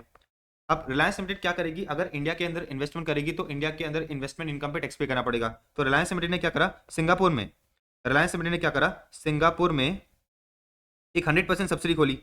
सिंगापुर में क्या करा, एक 100% सब्सिडी खोली। अच्छा, जो भी पैसा क्या करना था, रिलायंस लिमिटेड को क्या करना था, इन्वेस्ट करना था, उसने क्या करा, इस 100% सब्सिडी में इन्वेस्ट करा। इस 100% सब्सिडी में क्या करा, इन्वेस्ट करा। तो हमने क्या करा, एक 100% सब्सिडी खोली। अच्छा, 100% सब्सिडी खोली, एंड अपना जो भी पैसा था जो मुझे इन्वेस्ट करना था, मैंने क्या करा, मैंने उस पैसे से जो है इस सिंगापुर कंपनी के शेयर्स को सब्सक्राइब करा। सारे के सारे शेयर्स मेरे पास ही है ना। अच्छा, अब मेरी बात बड़े ध्यान से समझना कि भाई लेटर से सपोज रिलायंस लिमिटेड को क्या करना था, इंडिया में 10 करोड़ का इन्वेस्टमेंट करना था। रिलायंस लिमिटेड ने क्या करा, ये 10 करोड़ के जो है बेसिकली 10 करोड़ का बेसिकली इन्वेस्टमेंट करा कहाँ पर, सिंगापुर वाली कंपनी में। तो हमने क्या करा, एक 100% सब्सिडी खोली सिंगापुर में। अच्छा, सिंगापुर के जो भी 10 करोड़ के शेयर है पूरे के पूरे मैंने सब्सक्राइब कर लिए। तो बेसिकली सिंगापुर कंपनी के शेयर मेरे पास आ गए और मैंने क्या करा, 10 करोड़ रुपीज जो है इस सिंगापुर वाली कंपनी को दे दिए। अब हो क्या रहा है, अब हो ये रहा है कि भाई ये जो इन्वेस्टमेंट है, ये जो इन्वेस्टमेंट है ये क्या कर रही है, सिंगापुर वाली कंपनी कर रही है। ये जो इन्वेस्टमेंट है ये क्या कर रही है, बेसिकली सिंगापुर वाली कंपनी कर रही है। अब मेरी बात बड़े ध्यान से समझना, इन्वेस्टमेंट किसने करा है, सिंगापुर वाली कंपनी ने करा है। तो जो इन्वेस्टमेंट इनकम होगी, जो इन्वेस्टमेंट इनकम होगी वो किसको होगी, सिंगापुर वाली कंपनी को होगी। इन्वेस्टमेंट इनकम जो है वो क्या होगी, सिंगापुर वाली कंपनी को होगी। अच्छा, लेटर से सपोज सिंगापुर में जो है कोई टैक्स नहीं लगता, मतलब इस इनकम पे जो है बेसिकली कोई भी टैक्स नहीं लगेगा, इस इनकम पे कोई भी टैक्स नहीं लगेगा। अच्छा, अब मुझे एक चीज बताओ भाई, ये जो सिंगापुर वाली कंपनी है उसका शेयर होल्डर कौन है, उसका शेयर होल्डर है रिलायंस लिमिटेड। उसका शेयर होल्डर कौन है, बेसिकली रिलायंस लिमिटेड है। उसका शेयर होल्डर कौन है, रिलायंस लिमिटेड है। इसका मतलब क्या है, इसका मतलब ये कि भाई सिंगापुर वाली कंपनी को जो भी इनकम हुई है, अगर वो एज अ डिविडेंड, अगर वो क्या करती है एज अ डिविडेंड बांटेगी, तो जाके इंडिया में क्या करना पड़ेगा, रिलायंस लिमिटेड को टैक्स पे करना पड़ेगा। लेकिन ये जो सिंगापुर वाली कंपनी है ये जो है डिविडेंड बांटती ही नहीं है, ये सिंगापुर वाली कंपनी जो है डिविडेंड बांटती ही नहीं है। इसने क्या करा, उल्टा जो इसकी जो इनकम थी वो क्या करा, एज अ लोन, वो जो है एज अ लोन किसको दे दी, as a loan basically Reliance limited company को दे दी। अच्छा, अब आप बोलोगे कि भाई सेक्शन 222E लग जाना चाहिए, इधर सेक्शन 222E लग जाना चाहिए अगर कोई कंपनी क्या करती है अपने शेयर होल्डर को लोन देती है। तो सेक्शन 222E पब्लिक कंपनी में नहीं लगता, उधर मैंने आपको बताया था कि भाई 222E कब लगता है, भाई क्लोजली हेल्ड कंपनी पे लगता है, क्लोजली हेल्ड कंपनी पे लगता है। क्लोजली हेल्ड कंपनी का मतलब क्या होता है, प्राइवेट कंपनी या फिर अनलिस्टेड पब्लिक कंपनी, लेकिन ये तो क्या है, लिस्टेड पब्लिक कंपनी है। तो ये सिंगापुर वाली कंपनी ने क्या करा, ये जो इनकम थी, ये जो इनकम थी डिविडेंड देने की बजाय, डिविडेंड देने की बजाय क्या करा, as a loan, as a loan किसको दे दी, रिलायंस लिमिटेड को दे दी। तो इस केस में क्या हुआ, इस केस में जो ये इनकम है, ये जो इनकम है रिलायंस लिमिटेड के पास आ गई एंड रिलायंस लिमिटेड को टैक्स पे नहीं करना पड़ा। तो बेसिकली सिंगापुर में अपन ने क्या करा है, एक कंपनी खोली है, सिंगापुर में कंपनी खोली है जिसको अपन क्या कहते हैं, जिसको अपन कहते हैं कंट्रोल फॉरेन कॉर्पोरेशन। मतलब फॉरेन में अपन ने क्या करी है, एक कंपनी खोली है जो मेरे कंट्रोल में है। अब मेरी बात बड़ी ध्यान से समझना भाई, या तो सिंगापुर वाली कंपनी क्या करती है, या तो सिंगापुर वाली कंपनी जो भी इनकम है वो एज अ लोन, वो एज अ लोन क्या कर देती है, रिलायंस लिमिटेड को दे देती है। या फिर सिंगापुर वाली कंपनी डिविडेंड बांटती ही नहीं है, सिंगापुर वाली कंपनी जो है ना तो डिविडेंड बांटती है ना ही लोन देती है। इसका मतलब क्या है कि जो इनकम है वो सिंगापुर में ही है, जो इनकम है वो सिंगापुर में ही है। अब ये जो इंडिया है, ये जो इंडिया है, इंडिया में टैक्स नहीं लग सकता जब तक कि बेसिकली सिंगापुर वाली कंपनी डिविडेंड ना बांटे। अब सिंगापुर वाली कंपनी ना तो डिविडेंड बांट रही है ना ही लोन दे रही है, जो इनकम है, जो इन्वेस्टमेंट इनकम है वो सिंगापुर में ही पड़ी है, जो इन्वेस्टमेंट इनकम है वो तो क्या है, सिंगापुर में ही पड़ी है। जब सरकार ने ये चीज देखी, सरकार ने फिर क्या करा, जब सरकार ने ये चीज देखी कि जो इंडियन कंपनीज होती है ना, जो इंडियन पब्लिक कंपनीज होती है क्या करती है, फॉरेन में कॉर्पोरेशन खोलती है, उस कॉर्पोरेशन से इन्वेस्टमेंट करती है, उस कॉर्पोरेशन से इन्वेस्टमेंट करती है ताकि इंडिया में उसको टैक्स पे करना ना पड़े। लेट से सपोज कि भाई ये जो रिलायंस लिमिटेड है अगर क्या करती इंडिया से ही, इंडिया वाली कंपनी से इन्वेस्टमेंट करती, तो जो इनकम होती है वो इंडिया में टैक्सेबल हो जाती। लेकिन लोगों ने क्या करा, फॉरेन में कंपनी खोली, फॉरेन में जो है एक कंपनी खोली जो इन्हीं के कंट्रोल में है, जो इन्हीं के कंट्रोल में है एंड इस कंपनी से इन्वेस्टमेंट हो रहा है। अब उस इन्वेस्टमेंट इनकम पे सिंगापुर में भी टैक्स नहीं लग रहा, इंडिया में भी टैक्स नहीं लग रहा। इंडिया में टैक्स क्यों नहीं लग रहा, क्योंकि जो सिंगापुर वाली कंपनी वो डिविडेंड बांट रही नहीं है, जो सिंगापुर वाली कंपनी है वो डिविडेंड बांट रही नहीं है, या फिर उसने क्या करा, लोन दे दिया, या फिर उसने क्या करा, लोन दे दिया। तो सरकार ने जो है इस चीज को प्लग करा, सरकार ने जो है क्या करा, इस चीज को प्लग करा। कैसे प्लग करा, आ जाओ देखते हैं। एक्शन प्लान 3 समझना भाई, एक्शन प्लान 3 में क्या हो रहा है कि भाई जो रिलायंस लिमिटेड है वो क्या करती है, अपनी इन्वेस्टमेंट इनकम को शिफ्ट कर रही है, shifting investment income and passive income to subsidies in low tax या फिर नो टैक्स जुरिडिक्शन। बोले तो हमने क्या करा, सिंगापुर वाली कंपनी में क्या करा, सिंगापुर वाली कंपनी में बेसिकली अपना जो प्रॉफिट था, अपना जो इन्वेस्टमेंट इनकम था वो शिफ्ट कर दिया। इसका मतलब क्या है कि भाई हम डिफर कर रहे हैं, होम कंट्री टैक्सेशन को क्या कर रहे हैं, डिफर कर रहे हैं। इसका मतलब क्या है, इसका मतलब सिंपल सी बात ये है कि भाई जो सिंगापुर वाली कंपनी ने क्या करा है, इनकम कमाई है, सिंगापुर वाली कंपनी ने लेटर से सपोज इनकम कमाई थी 2024 में, तो सिंगापुर वाली कंपनी ने क्या करा, 2024 में इनकम कमाई। अच्छा, 2024 में अगर डिविडेंड बांट दी थी तो इंडिया में टैक्स लग जाता, लेकिन इसने जो है डिविडेंड लेटर से सपोज का बांटा 2032 में बांटा, डिविडेंड जो है 2032 में बांटा। मतलब बेसिकली इंडिया में टैक्स कब लगा, इंडिया में टैक्स लगा 2024 की जगह 2032 में। मतलब इंडिया में जो टैक्सेशन है वो क्या हो गया, डिफर हो गया। इसको अपन क्या कहते हैं, deferral of home country taxation, deferral of home country taxation. या फिर लेटर से सपोज अगर सिंगापुर वाली कंपनी क्या करती, सॉरी ये जो रिलायंस लिमिटेड है ये क्या करती, डायरेक्टली इंडिया में इन्वेस्टमेंट करती, ठीक है ना, डायरेक्टली इंडिया में इन्वेस्टमेंट करती तो इंडिया में टैक्स देना पड़ता, इंडिया में क्या करना पड़ता, टैक्स देना पड़ता। लेकिन इसने क्या करा, सिंगापुर वाली कंपनी से इन्वेस्टमेंट करा, सिंगापुर वाली कंपनी से इन्वेस्टमेंट करा और 2032 में डिविडेंड बांटा। मतलब इंडिया में जो टैक्स है वो क्या हो रहा है, डिफर हो रहा है, इंडिया में बहुत सालों बाद टैक्स लग रहा है। तो उसको अपन क्या कहते हैं, deferral of home country taxation. इसको प्लग करने के लिए क्या हुआ समझना, under the tax laws of several countries, मतलब जैसे इंडिया का टैक्स लॉ है भाई, shareholder is not taxed on the corporation का income until the income is distributed as dividend. तो ये कह रहा है कि भाई इंडिया में जो शेयरहोल्डर होता है उसके हाथ में टैक्स नहीं लगता जब तक कि कोई कंपनी डिविडेंड ना बांटे। Therefore it was common for publicly traded companies, मतलब रिलायंस लिमिटेड जैसी companies, to form foreign subsidiaries, कि भाई आप जो है क्या करते हो, सिंगापुर में जाके सब्सिडीज बना लेते हो, ठीक है ना। तो to form foreign subsidiaries in tax havens and shift portable income to दो सब्सिडीज। अच्छा, tax in the parent company on this income was avoided until the tax haven paid the dividend to the shareholding company. तो ये क्या कहना चाह रहा है कि भाई इंडिया में टैक्स अवॉइड हो रहा है, इंडिया में जो है टैक्स अवॉइड हो रहा है जब तक कि सिंगापुर वाली कंपनी डिविडेंड ना बांटे। आगे देखो क्या रखा है भाई, dividend could be avoided indefinitely, dividend could be avoided indefinitely by loaning earnings to the shareholder without actually declaring a dividend. तो मैंने आपको बताया तो भाई ये क्या कर सकती है, डिविडेंड बांटने की जगह डायरेक्टली लोन भी दे सकती है, डायरेक्टली लोन भी दे सकती है। तो आगे देखो क्या रखा है, therefore many companies have a tendency to leave the profits from these low tax subsidies offshore with the objective of deferring the home country taxation। तो इन लोगों ने क्या करा, इंडिया में जो है टैक्स बचाने के लिए फॉरेन कंट्री में क्या करा, सब्सिडीज को लिए ताकि होम कंट्री में टैक्सेशन का क्या हो, डिफरल हो जाए। In order to address this issue, इस इशू को एड्रेस करने के लिए गवर्नमेंट्स हैव इंट्रोड्यूस्ड लेजिस्लेशन, ठीक है ना, bye eliminating the benefits of deferral. तो गवर्नमेंट ने क्या करा, गवर्नमेंट ने जो है इन चीजों को एड्रेस करा। कैसे एड्रेस करा समझना, by currently taxing income in the parent country even when the income has not been repatriated or remitted to that country। तो इन लोगों ने ये कहा कि भाई अगर आप जो है क्या कर रहे हो, इस तरह का कोई अरेंजमेंट कर रहे हो, अगर आप जो है इस तरह का कोई अरेंजमेंट कर रहे हो, तो ये जो सिंगापुर वाली कंपनी ने क्या करा है, सिंगापुर वाली कंपनी ने जो इनकम कमाई है, सिंगापुर वाली कंपनी ने जो इनकम कमाई है, वो जो शेयरहोल्डर है इंडिया में जो है शेयरहोल्डर के हाथ में टैक्सेबल कर दी जाएगी, इसी साल टैक्सेबल कर दी जाएगी जिस साल इनकम कमाई गई है, इवन दो अभी तक डिक्लेयर नहीं हुआ, इवन दो जो है अभी तक डिक्लेयर नहीं करा गया। तो लोगों ने क्या कहा, देखो पढ़ो वापस कि भाई in order to address this issue government ने क्या करा, इंट्रोड्यूस करा legislation by eliminating the benefits of deferral. कैसे एलिमिनेट करा, by currently taxing the income in the parent country, मतलब इंडिया वाली कंट्री में क्या होगा, टैक्स लगना चालू हो जाएगा, even when the income has not been declared as dividend. तो भले ही सिंगापुर वाली कंपनी ने इंडिया में डिविडेंड नहीं बांटा, फिर भी जो है हम क्या करेंगे, ये जो शेयरहोल्डर है इससे टैक्स ले लेंगे। These rules are generally refer to as CFC, CFC को बोले तो control foreign corporation. I hope जो है अब आपको पूरा का पूरा एक्शन प्लान भी समझ में आ गया होगा। मैं समराइज कर देता हूँ पूरा, मैं पूरा एक्शन प्लान वापस समराइज कर देता हूँ एक मिनट में। भाई रिलायंस लिमिटेड एक पब्लिक कंपनी है, ये अगर डायरेक्टली इन्वेस्टमेंट करती है इंडिया से, ठीक है ना, ये अगर डायरेक्टली इन्वेस्टमेंट करती है इंडिया से तो क्या होता है, इंडिया में टैक्स पे करना पड़ता। तो अगर रिलायंस लिमिटेड डायरेक्टली इन्वेस्टमेंट करती तो इंडिया में टैक्स पे करना पड़ता। इसने क्या करा, सिंगापुर में जो एक कंपनी बनाई, 100% सब्सिडी कंपनी बनाई, इस सब्सिडी कंपनी से क्या हो रहा है, इन्वेस्टमेंट हो रहा है। तो बेसिकली अब जो भी इनकम होगी वो सब्सिडी वाली कंपनी, ये सिंगापुर वाली कंपनी को होगी, जो भी इनकम होगी वो सब सिंगापुर वाली कंपनी को होगी। अच्छा, अब इंडिया में टैक्स नहीं लगेगा, इंडिया में जो है टैक्स नहीं लगेगा जब तक कि ये सिंगापुर वाली कंपनी डिविडेंड ना बांट दे, क्योंकि बेसिकली रिलायंस लिमिटेड क्या है, शेयरहोल्डर है सिंगापुर वाली कंपनी का। तो इंडिया में टैक्स नहीं लगेगा जब तक कि ये डिविडेंड ना बांट दे। अब बेसिकली हो क्या रहा था, या तो ये डिविडेंड बांट ही नहीं रही थी, और या फिर ये क्या कर रही थी, पैसे को एज अ लोन दे देती थी। तो बेसिकली इंडिया में टैक्स लगता ही नहीं था, या फिर इंडिया में बहुत सालों बाद जाके टैक्स लगता था। तो इसको हमने क्या करा, प्लग करा, इसको जो हमने प्लग करा और ये कहा कि भाई अगर आप इस तरह का कोई अरेंजमेंट करते हो तो बेसिकली जो भी आपने क्या करा है, जो भी आपने सिंगापुर में इनकम कमाई है वो शेयरहोल्डर के हाथ में, वो जो है शेयरहोल्डर के हाथ में टैक्सेबल कर दी जाएगी, इवन दो डिविडेंड डिक्लेयर नहीं हुआ है। तो ये था अपना पूरा एक्शन प्लान 3। अब आ जाते हैं अपन एक्शन प्लान 2 पे, एक्शन प्लान 2 पे आ जाओ। हाँ जी, तो देखो अब अपन करते हैं एक्शन प्लान 2, ठीक है ना। एक्शन प्लान 2 को जो है मैं स्टार्ट करता हूँ आपको जो है एक एग्जांपल से।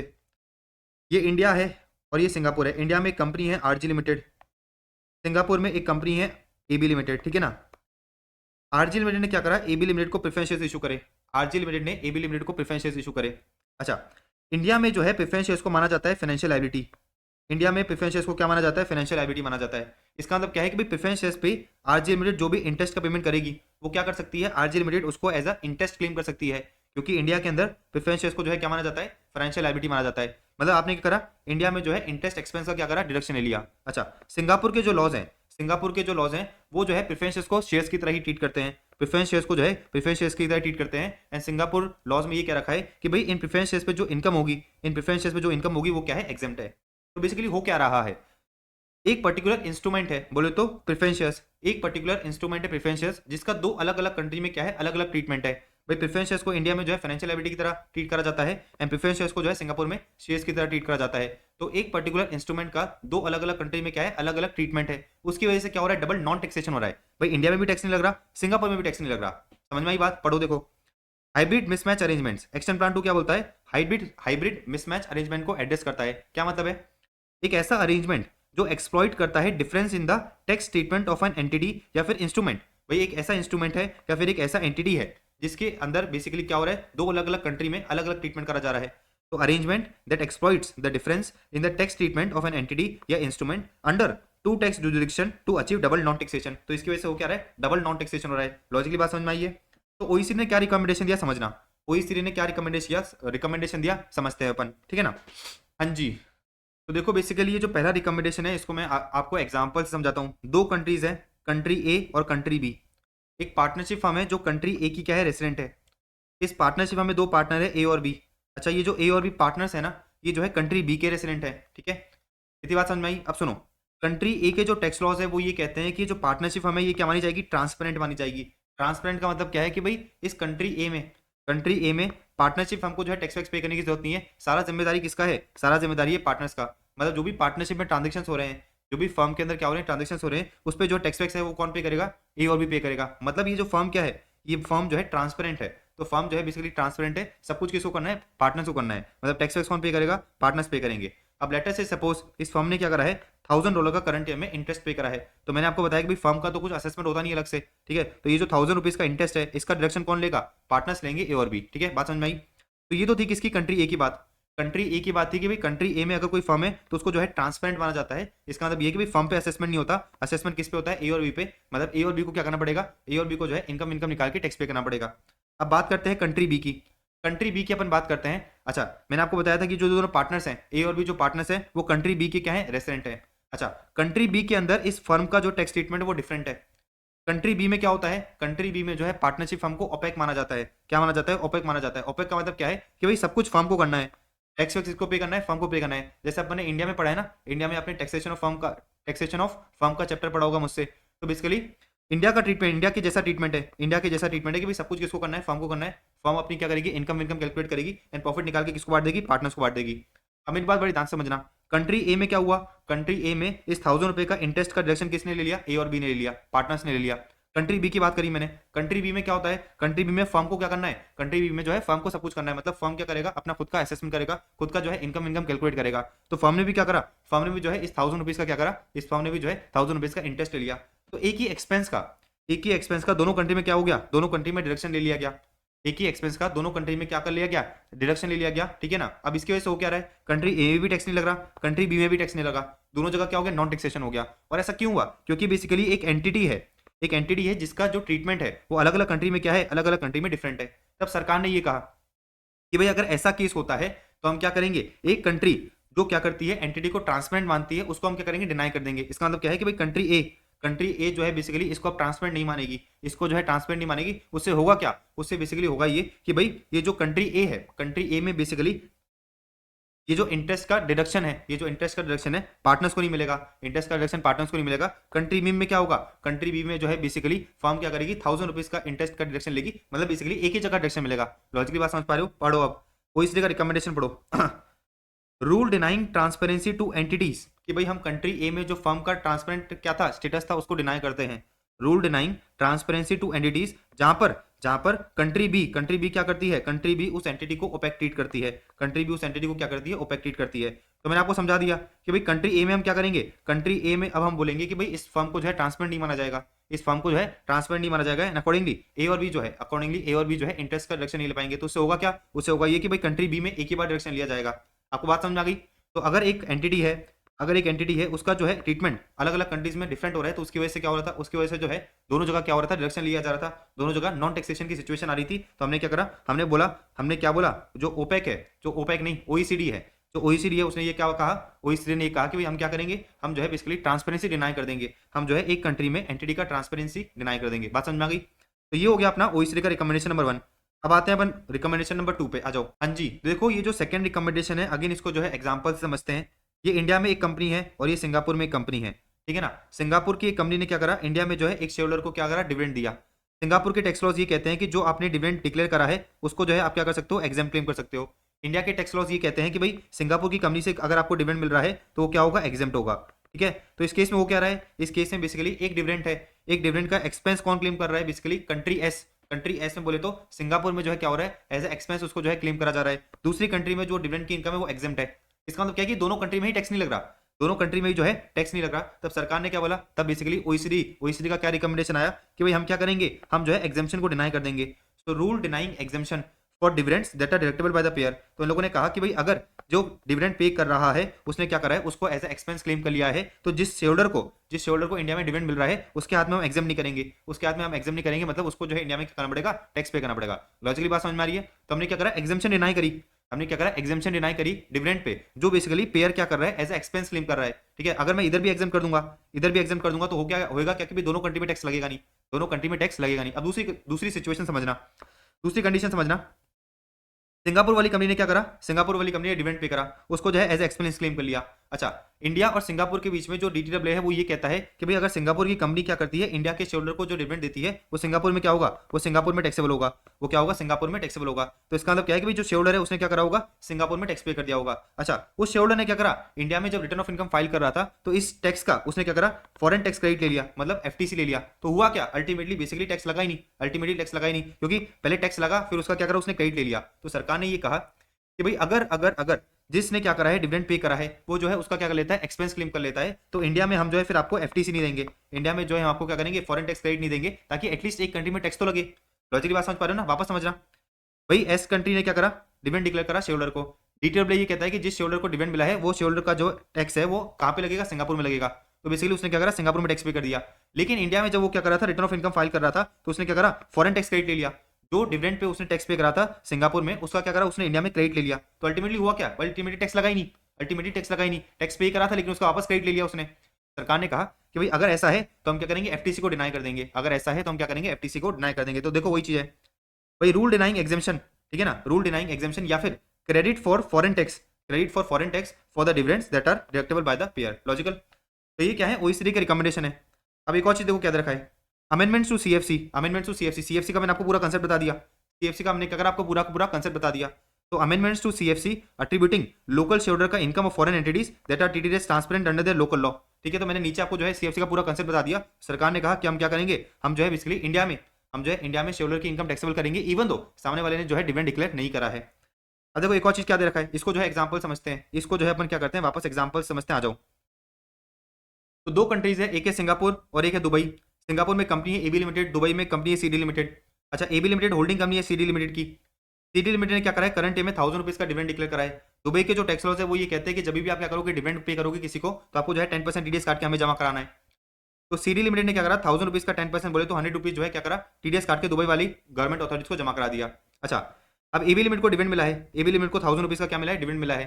तो AB लिमिट का जो 1000 रुपीज का टैक्स बनता था, ठीक है ना, सिंगापुर में, उसमें से क्या करा, उसने FTC क्लेम कर लिया, बोले तो फॉरेन टैक्स क्रेडिट। अच्छा, ABC लिमिटेड ने क्या बोला, ABC लिमिटेड जो है सिंगापुर वाली कंपनी, सिंगापुर वाली गवर्नमेंट को ये बोला कि भाई देखो मैंने क्या करा है, मैंने 100 रुपए का टैक्स पे करा है दुबई में, मुझे उसका क्या मिलना चाहिए, क्रेडिट मिलना चाहिए। तो बेसिकली सिंगापुर में उसने क्रेडिट ले लिया। अच्छा, दुबई की जो गवर्नमेंट अथॉरिटी है वो ये कहती है कि भाई जो भी आपने क्या करा है, हमें TDS काट के जमा करा है, हम आपको वापस क्या करेंगे, रिफंड कर देंगे, हम जो है क्या करेंगे, आपको वापस रिफंड कर देंगे। अब हुआ क्या, अब बेसिकली हुआ ये कि भाई दुबई में भी टैक्स नहीं लगा, दुबई में भी टैक्स नहीं लगा, और सिंगापुर में टैक्स लग तो रहा था लेकिन आपने उसका FTC ले लिया। तो अगेन क्या हुआ, नॉन टैक्सेशन हुआ, डबल नॉन टैक्सेशन हुआ। तो सरकार ने फिर क्या करा, OECD ने जो है रिकमेंडेशन दिया, OECD ने क्या करा, रिकमेंडेशन दिया और ये कहा, OECD ने क्या करा, रिकमेंडेशन दिया और ये कहा कि भाई हम क्या करेंगे, हम जो है FTC को डिनाई कर देंगे, हम क्या करेंगे, FTC को डिनाई कर देंगे। पढ़ो क्या दे रखा है भाई, rule denying FTC for the withholding tax, जहां पर tax is also credited to some other entity. तो इन लोगों ने ये कहा, इन लोगों ने ये कहा कि भाई जो सिंगापुर में आपको FTC मिल रहा था, जो सिंगापुर में आपको FTC मिला था, अब वो नहीं मिलेगा, अब वो जो है आपको नहीं मिलेगा। अब होगा क्या कि भाई दुबई में तो चलो टैक्स नहीं लग रहा, दुबई में तो चलो टैक्स नहीं लग रहा, तो क्या होगा, सिंगापुर में टैक्स लग जाएगा, सिंगापुर में टैक्स लग जाएगा एंड सिंगापुर में हम आपको जो है किसी तरह का क्रेडिट नहीं देंगे। तो अब लॉजिकली आपको बात समझ में आ गई,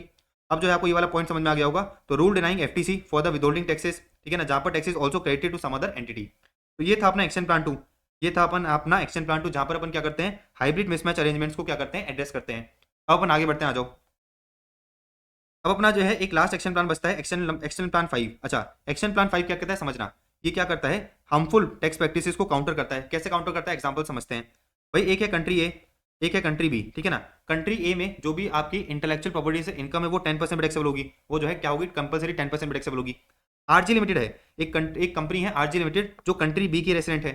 अच्छा, RG लिमिटेड को ये पता चला कि भाई अगर मैं कंट्री ए से अपनी इनकम दिखाऊंगा तो मुझे 10% ही टैक्स पे करना पड़ेगा। तो RG लिमिटेड ने क्या करा, RG लिमिटेड का जो पेटेंट था, RG लिमिटेड का जो पेटेंट था, उसने क्या शो करा, उसने ये शो करा कि भाई मैंने क्या करा है, कंट्री ए में डेवलप करा है। तो बेसिकली RG लिमिटेड क्या करता है, इस पेटेंट से जो भी इनकम आता है उसको कंट्री ए में 10% टैक्सेबल कराता है, कंट्री ए में क्या कराता है, 10% टैक्सेबल कराता है। अब मेरी बात बड़ी ध्यान से समझना, ये जो पेटेंट है, ये पेटेंट है, इसका जो रिसर्च एंड डेवलपमेंट है वो कहां पर हुआ था, ये जो पेटेंट है इसका रिसर्च एंड डेवलपमेंट हुआ था कंट्री बी में। तो लॉजिकली होना क्या चाहिए कि भाई इस पेटेंट की जो भी इनकम है वो कंट्री बी में टैक्सेबल होनी चाहिए। लेकिन RG लिमिटेड क्या कर रहा है, RG लिमिटेड जो है 10% का बेनिफिट लेने के लिए उसको जो है कंट्री ए की इनकम शो कर रहा है। तो सरकार ने कहा इस तरह की जो है हार्मफुल टैक्स प्रैक्टिसेस को हम क्या करेंगे, काउंटर करेंगे। सरकार ने फिर क्या करा, सरकार ने जो है बेसिकली एक्शन प्लान 5 में ये बताया कि भाई आपको क्या करना है, इस तरह की हार्मफुल टैक्स प्रैक्टिसेस को काउंटर करना है। तो OECD ने कंट्री ए को ये रिकमेंड करा कि भाई अगर आप क्या करना चाहते हो, इंटेलेक्चुअल प्रॉपर्टी की इनकम को 10% पे टैक्सेबल करना चाहते हो, तो अपने जो इनकम टैक्स लॉ है वहां पर एक कंडीशन डालो। क्या कंडीशन डालो कि भाई अगर एक्चुअल में, आपका रिसर्च एंड डेवलपमेंट अगर आपका एक्चुअल में रिसर्च एंड डेवलपमेंट कहाँ पर हुआ है, कंट्री ए में हुआ है, तो ही हम आपको क्या करेंगे, तो ही हम आपको जो है 10% का बेनिफिट लेंगे। अब मुझे एक चीज बताओ, आरजी लिमिट क्या करना चाहता है, कंट्री ए में जो है पेटेंट की इनकम को 10% पे टैक्सेबल करना चाहता है। कंट्री ए ने क्या करा, टैक्स लॉस को अमेंड कर दिया ओईसीडी के रिकमेंडेशन पे। कंट्री ए जो है आरजी लिमिट को क्या पूछेगी कि भाई तेरा एक्चुअल रिसर्च एंड डेवलपमेंट कहाँ पर हुआ है। अच्छा, एक्चुअल रिसर्च एंड डेवलपमेंट तो कंट्री बी में हुआ है, एक्चुअल रिसर्च एंड डेवलपमेंट तो क्या हुआ है, कंट्री बी में हुआ है, तो उससे होगा क्या कि भाई आरजी लिमिटेड जो है 10% का बेनिफिट नहीं ले पाएगी। तो हमने क्या करा, हार्मफुल टैक्स प्रैक्टिस को काउंटर कर दिया। अच्छा, तो आपने कोई चीज पढ़ रखी होगी, मैंने आपको जो एक सेक्शन पढ़ाया था 115 बीबीएफ, पीजीपी चैप्टर में मैंने आपको जो है 115 बीबीएफ पढ़ाया था कि भाई आपकी जो रॉयल्टी इनकम होती है, पेटेंट पे जो आपकी रॉयल्टी की इनकम होती है वो इंडिया में 10% में टैक्सेबल करी जाएगी। बट कुछ कंडीशंस है कि भाई जो आपका रिसर्च एंड डेवलपमेंट का खर्चा है वो एटलीस्ट 75% खर्चा इंडिया में हुआ है, एटलीस्ट 75% खर्चा क्या हुआ है, इंडिया में हुआ है। तो कोई कंपनी अगर इंडिया में क्या करना चाहती है, अपनी रॉयल्टी जो पेटेंट से हो रही है, रॉयल्टी इनकम जो पेटेंट से हो रही है उसको 10% में टैक्सेबल करना चाहती है, तो बेसिकली उसको प्रूव करना पड़ेगा कि जो ये पेटेंट है ये क्या हुआ था, इंडिया में ही डेवलप हुआ था। तो at least 75% expenditure for the invention must be incurred in India. तो 115 बीबीएफ की मैंने आपको कंडीशन बताई थी कि भाई एसएससी इंडिया का रेसिडेंट होना चाहिए, ठीक है ना। Income must be from the patent development registered in India, patent जो है इंडिया में डेवलप हुआ है, रजिस्टर हुआ है, एंड आपने 115 बीबीएफ का जो है ऑप्शन एक्सरसाइज करा है on before the due date of filing of ROI, ठीक है। तो आपको जो एक्शन प्लान 5 समझ में आ गया होगा। मोटा मोटा ये क्या करता है, मोटा मोटा ये हार्मफुल टैक्स प्रैक्टिसेस को काउंटर करता है। जो मैंने आपको आरएनडी वाला एग्जांपल बताया वही लोगों ने इधर दे रखा है, जाने। तो अपने जो है 14 के 14 आपने जो है बेसिकली 15 नॉट 14 15 आपने जो 15 एक्शन प्लान थे, आपने जो 15 एक्शन प्लान थे अपने जो है पूरे लॉजिकली समझ लिए, रटने की आपको जरूरत नहीं है, आपको जो है बस कंसेप्ट पता होना चाहिए। अब लास्ट टॉपिक देख लेते हैं इसका। लास्ट टॉपिक है taxation of business process outsourcing unit in India. क्या मतलब है समझना भाई, अमेजॉन एक कंपनी है, अमेजॉन एक कंपनी है कहां पर, यूएसए में, ठीक है ना। आरजी लिमिटेड एक इंडिया की कंपनी है, आरजी लिमिटेड क्या है, एक इंडिया की कंपनी है। अमेजॉन लिमिटेड ने क्या करा, अपना कोई काम आउटसोर्स करा, अमेजॉन ने क्या करा, अपना कोई काम क्या करा, आउटसोर्स करा। और अमेजॉन यूएसए ने क्या कहा आरजी लिमिटेड को कि भाई आरजी लिमिटेड आप जो है अकाउंटिंग में एक्सपर्ट हो, आप जो है हमारा क्या करना, आप जो है हमारा बेसिकली अकाउंटिंग का काम संभालना। तो आरजी लिमिटेड क्या कर रही है, बेसिकली अकाउंटिंग की सर्विसेज दे रही है। आरजी लिमिटेड क्या कर रही है, अकाउंटिंग की सर्विसेज दे रही है। तो बेसिकली ये जो अमेजॉन है इसने क्या करा, अपना कोई एक्टिविटी आउटसोर्स करा किसी पर्सन रेसिडेंट इन इंडिया को। अब सवाल ये आता है कि भाई ये जो आउटसोर्सिंग इनकम हुई है आरजी लिमिटेड को, आउटसोर्सिंग की इनकम हुई है आरजी लिमिटेड को, वो टैक्सेबल कैसे होगी भाई। ये अमेजॉन क्या है, अमेजॉन तो बेसिकली नॉन रेसिडेंट है। अब मेरी बात बड़ी ध्यान से समझना, अगर हमें ये पता चलता है कि भाई आरजी लिमिटेड और अमेजॉन यूएसए के बीच में कोई कनेक्शन नहीं है, आरजी लिमिटेड और अमेजॉन के बीच में कोई कनेक्शन नहीं है, आरजी लिमिटेड क्या करती है, आरजी लिमिटेड का बिजनेस ही है, आरजी लिमिटेड का बिजनेस ही है कि भाई वो हर तरह की जो है कंपनीज को अकाउंटिंग की सर्विसेज देती है। तो उस केस में भाई सीधी सी बात है कि भाई आरजी लिमिटेड और अमेजॉन यूएसए में कोई क्या नहीं होगा, कनेक्शन नहीं होगा। देयरफॉर आरजी लिमिटेड को जो भी इनकम हो रही है, आरजी लिमिटेड को जो भी इनकम हो रही है उस पर टैक्स कौन पे करेगा, उस पर basically RG limited tax pay करेगी, लॉजिकल। अच्छा, अब अगर हमें ये पता चलता है कि जो अमेजॉन यूएसए है और ये जो आरजी लिमिटेड है इनके बीच में कोई कनेक्शन है, इनके बीच में कोई क्लोज कनेक्शन है, एंड हमें ये पता चलता है कि भाई आरजी लिमिटेड क्या है, आरजी लिमिटेड अमेजॉन लिमिटेड का इंडिया के अंदर क्या है, परमानेंट एस्टेब्लिशमेंट है। मतलब अगर हमें ये पता चलता है कि भाई ये जो आरजी लिमिटेड है क्या है, परमानेंट एस्टेब्लिशमेंट है इसी एनआर का, तो बेसिकली जो आरजी लिमिट को इनकम हो रही है, ये जो आरजी लिमिट को इनकम हो रही है ये किसके हाथ में टैक्सेबल होगी, ये जो है एनआर के हाथ में टैक्सेबल होगी। इसका मतलब क्या है कि भाई ये जो इनकम है इस पे जो है बेसिकली एनआर क्या करेगा, इंडिया के अंदर टैक्स पे करेगा। लॉजिक की बात समझ में आ रही है, पढ़ो भाई। एनआर एंटिटी में outsource certain services to the resident Indian entity. तो अमेजॉन ने क्या करा, आरजी लिमिटेड को कुछ सर्विसेज क्या करी, आउटसोर्स करी। If there is no connection between the two, अगर दोनों के बीच में कोई कनेक्शन नहीं है तो resident entity may not be the permanent establishment of NR entity. जो आरजी लिमिटेड है वो एनआर एंटिटी का जो है परमानेंट एस्टेब्लिशमेंट नहीं माना जाएगा, and resident entity would have to be assessed to income tax as a separate entity. इसका मतलब क्या है कि भाई आरजी लिमिटेड क्या करेगी, उस इनकम पे जो है खुद टैक्स पे करेगी, आरजी लिमिटेड उस इनकम पे खुद टैक्स पे करेगी।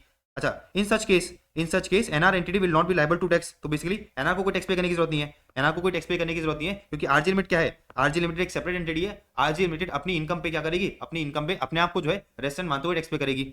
लेकिन अगर हमें पता चलता है कि भी कनेक्शन है, अगर हमें पता चलता है कि कोई कनेक्शन है तो इंडियन एंटिटी को क्या मान लिया जाएगा, इंडियन एंटिटी को एनआर का परमानेंट एस्टेब्लिशमेंट मान लिया जाएगा, इंडियन एंटिटी को एनआर का क्या मान लिया जाएगा, परमानेंट एस्टेब्लिशमेंट मान लिया जाएगा। एंड इस परमानेंट एस्टेब्लिशमेंट को जो भी इनकम हुई है, उस पर कौन टैक्स पे करेगा, उस पर जो है ये एनआर टैक्स पे करेगा इंडिया में। लॉजिक की बात समझ में आ गई। तो अगर हमें ये पता चलता है कि भाई आरजी लिमिटेड क्या है, परमानेंट एस्टेब्लिशमेंट है एनआर का, तो ये परमानेंट एस्टेब्लिशमेंट जो है इंडिया में, इसको जो भी इनकम हुई है उस पर एनआर क्या करेगा, इंडिया में टैक्स पे करेगा। डन। बस ये इतना सा कंसेप्ट था taxation of business process outsourcing unit का। तो अपना फाइनली जो है ये जो बेप्स वाला चैप्टर है ये भी पूरा खत्म होता है। All right.